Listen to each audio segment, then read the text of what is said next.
આજે અમે શ્રી કલેક્ટર સાહેબને મળવા આવેલા જે ગત 30 તારીખના રોજ માંજલપુર વિધાનસભાની જે ચૂંટણી યોજવામાં આવેલી તેના અંદર જે ગેરરીત આચરવામાં આવેલી, જે આચારસંહિતાનો ભંગ કરવામાં આવેલો, તદુપરાંત અમારા ઉપર જે કથિત હુમલો કરવામાં આવેલો, નરેશભાઈની ડોટર જેનો હાથ પકડીને ખેંચવામાં આવેલો, આજે આટલી બધી ફરિયાદો થવા છતાં પણ માંજલપુર પોલીસ સ્ટેશનમાંથી કોઈ પણ જાતના યોગ્ય પગલાં હજી સુધી લેવામાં આવ્યા નથી। માંજલપુર પોલીસ સ્ટેશનમાં અમારી કોઈ પણ જાતની ફરિયાદ લેવામાં આવી નથી। અમારી જે પણ ફરિયાદ લીધી છે એ ફરિયાદ as it is as usual એમના ટેબલ પર જ છે।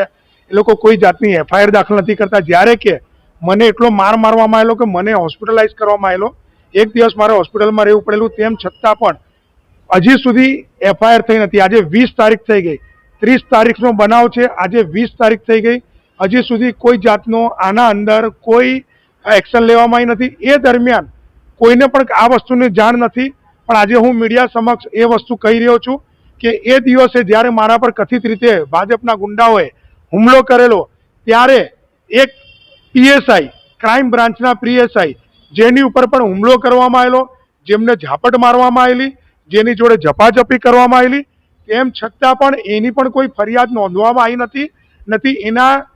એને લઈને કોઈ ફરિયાદ ત્યાં નોંધી એ લોકોએ। આજે તમે જાણી શકો છો કે અહીંયા વડોદરા શહેર હોય કે આખા ગુજરાતમાં ગમે ત્યાં ખાલી ટીઆરપીના જવાનને ભૂલથી પબ્લિકથી ધક્કો પણ વાગી જાય ને તો પણ તાત્કાલિક ધોરણે એમના પર ગવર્મેન્ટ કેસ કરી દે છે। તો આ તો પીએસઆઈ લેવલના માણસ છે, પણ ક્રાઇમ બ્રાન્ચના પીએસઆઈ છે, એને ઝાપટ મારવામાં આવ્યો, એના પર હુમલો કરવામાં આવ્યો, તો કેમ કોઈ જાતની આ લોકોએ હજી સુધી એફઆઈઆર દાખલ કરી નથી? અમે તો પબ્લિક છીએ, પબ્લિકનું તો તમે જોતા નથી, સાંભળતા નથી, પણ કેમ આજે ગવર્મેન્ટ અધિકારીનું પણ તમે નથી જોઈ રહ્યા કે નથી સાંભળી રહ્યા કે નથી તમે કમ્પ્લેન લઈ રહ્યા? તો એનો મતલબ એવો થયો કે કાલે ઉઠીને પ્રજાએ ક્યાં ન્યાય લેવો તો ક્યાં લેવો જોઈએ। આજે અમે કલેક્ટર સાહેબ પાસે એના માટે જ આવેલા કે આની કથિત રીતે ફરિયાદ નોંધવામાં આવે અને ગવર્મેન્ટ પોતે ઇન્વોલ્વ થઈને દોષિતો સામે પગલાં લે। આજે માંજલપુર વિધાનસભાની પેટા ચૂંટણી એટલે યોગેશ કાકા પોતાનું નામ મૂકીને ગયેલા કે યોગેશ કાકા એટલે બધાના માટે એક વંદનીય માણસ હતા।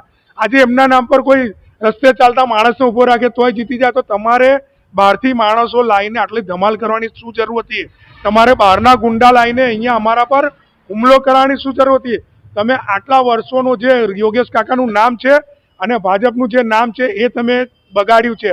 આજે જ્યારે ભાજપનો કોઈ પણ નેતા જાગે છે તો એને ઘર બેસાડી દેવામાં આવે છે। તમે એક્ઝામ્પલ રૂપે તમે જોઈ શકો છો આશિષ જોશી કે જે મૃત છોકરાઓ માટે જે લડ્યા, હરણી બોટકાંડના છોકરાઓ માટે લડ્યા, તેમને પક્ષમાંથી હાંકી કાઢવામાં આવ્યા। બીજા નંબરમાં આપણા પગાર આજે જ્યારે ફ્લડ આવ્યું ત્યારે જે લોકો માટે લડ્યા તેમને આખતે ટિકિટ ના આપવામાં આવી।